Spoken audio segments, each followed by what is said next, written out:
Alright, good evening folks, it's Enforcer Matt and welcome back to another Short War Summary. And today we're receiving some pretty big news coming out of Moscow this time. We've heard that the Russians have had to evacuate people out of the center of Moscow due to fears of a drone attack. We've also seen another building right in the same vicinity get attacked by a large Ukrainian drone, and the building has been severely damaged. And we've also learned some other news as well, so let's go ahead and jump right into our first news article of the day, which is actually a video of the moment of the explosion caused by a UAV hitting the Moscow City building, and it has been posted online. And we do have that video here, so let's go ahead and take a peek and see what we're looking at. So as you can see, it's a nice section of Moscow where the skyscrapers are, their prize district. And you're going to see in a minute, down here in the bottom left corner, an explosion.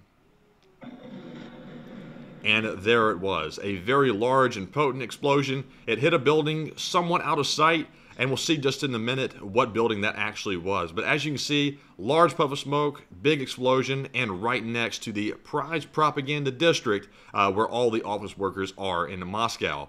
So let's go ahead and jump right into our next news article of the day. This one goes to Visegrad 24.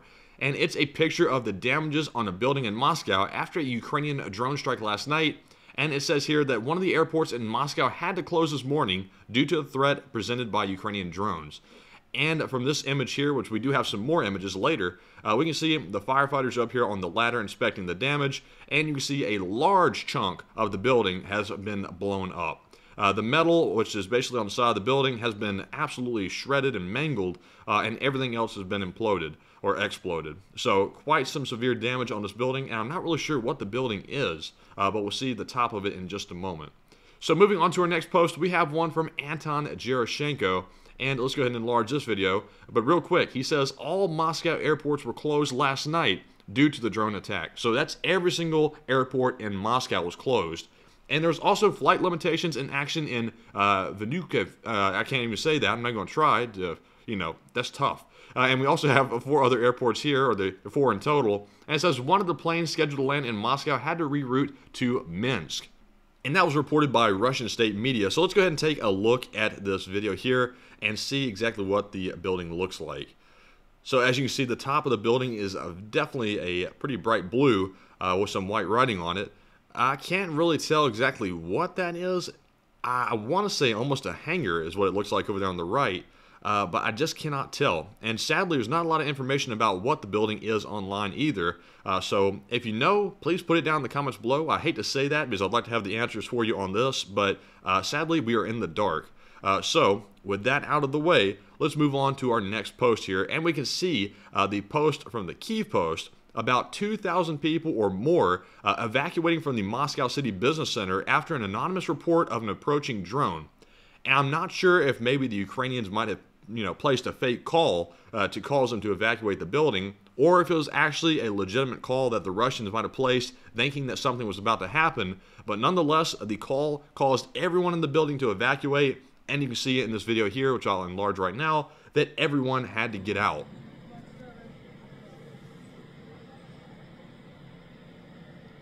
And as you can see, there's the large office building right there. I will admit, a rather nice office building, but Moscow doesn't have very many of these. This is one of their rare ones for how nice it is. And as you can see on the ground here, everyone is down here generally somewhat calm. But you can see there are some people in the midst here that are slightly concerned or worried. So obviously, they're not sure what's going on either, but they have been told to evacuate. I'm sure a lot of them were probably in the dark, but some of them might have known. So moving on from that, we do have another post about the evacuations. It says evacuations in Moscow, and this Moscow City area, which we see here, the upscale area, has been hit 3 times by Ukrainian drones. And he also noted in this post from Jason J. Smart that there were no air raid alarms. And I do believe that was intentional. The Russians did not want to cause a massive panic by sounding off air raid alarms. So instead, they simply told folks to evacuate from the building, and they kept them generally in the dark. So once again, the Kremlin is trying to control the panic from breaking out. And moving on to our next post here, we have one from Flash News Ukraine. It says the Russian Black Sea Fleet is dispersing and trying to hide behind civilian ships in the Black Sea, fearing the SSU's surface drones, the Sea Baby, which is what it's called. A very lighthearted but menacing type of drone. It says that this was reported by Natalia, a spokeswoman for the Southern Defense Forces of Ukraine. And this new sea drone right here Very potent. It's much larger than their previous ones. It carries a much larger punch behind it. So I understand why the Russians are hiding now. They don't want to get hit by one of these, or they're going to end up worse than the Moskva if this thing gets a hold of them. So they'll be in pretty foul shape. And Ukraine is definitely perfecting that drone technology, and I think they're the pioneers in the sector at this point, in my opinion. And moving on from that post, we have one from Phytex News. And it says, Moscow calls on Ukrainian servicemen to turn their weapons against the Kyiv regime or capitulate to the Russian troops, says Russia's foreign ministry. And I have no clue what Moscow is trying to accomplish with this statement, because why the Ukrainians would want to capitulate to Moscow, the Russians, they've invaded their homeland. The Russians have come in and committed all kinds of war crimes, and they're terrorizing their family members, their mothers, their fathers, sons, and daughters. So why would the Kyiv, quote-unquote, regime want to turn themselves over to Moscow? That makes no sense. And that is a really even pitiful attempt at propaganda by the Russians to even put that out. So just more craziness coming out of Moscow and just more evidence of that. And moving on to our next post here, we have one from Flash News Ukraine once again. And we see another fire has broken out inside of Russia. A lot of those fires quite recently. And we see another one here. This one was at Novorossiysk at the port.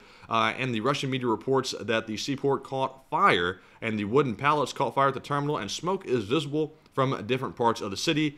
And there are dozens of those high-quality Russian firefighters on site that know how to put out fires really quickly. And that's sarcasm if you didn't know. But you can see here that it is a large fire. And obviously this isn't coincidence. Somebody is intentionally setting these fires. They aren't just breaking out across Moscow or, excuse me, across Russia daily with no, starting to it. These aren't accidents. I think somebody is intentionally starting them. It's either Ukrainian agents or it's Russian partisans, in my opinion. But once again, it's designed to cause chaos. And in Russia, it's not hard to get chaos because it already exists in the most part. And moving on to our next post, we have one from Insider Paper. And we learned that Russia is once again trying to menace countries. This time it's Japan that is on the short end of the stick, and that the Russians are flying their jets right off of Japan. So it's just a fear tactic. They aren't going to do anything because nobody's going to screw with Japan because they'll end up screwing with the West. But once again, the Russians are antagonizing, doing things that could provoke a confrontation just to cause problems, because that's the Russian way. And moving on to our last post for the day, we have one from Global Military Info. It says North Korea is currently considering placing a KPN vessel in the EC that will patrol their EEZ to deter future incursions by U.S. surveillance aircraft, and it will be armed with anti-aircraft missiles. And North Korea scrambled aircraft to conduct a counter-warning flight against the U.S. surveillance aircraft on Thursday morning. And this switched gears a little bit from Ukraine to North Korea. Right now, there is a lot of hype around the surveillance aircraft flying near North Korea, because North Korea has made some very bold statements that they're willing to shoot down the U.S. surveillance aircraft if it flies over their territory again. And I know, to be honest with you, if we're flying the stuff over their territory, they might have a valid reason to shoot it down, if I'm being perfectly honest. Obviously, North Korea is quite a bad country, to say the least. But, the U.S. does have to, consider some considerations like that when they're flying aircraft over people's territory, because we wouldn't like that either. But at the same time, we got to see how far the North Koreans are willing to go. They might try to shoot down the aircraft even if it doesn't fly over their territory, and just shoot it down if it's outside of it or slightly outside of it. But we'll have to wait and see exactly how far the North Koreans are willing to go to get back to the United States for these surveillance flights.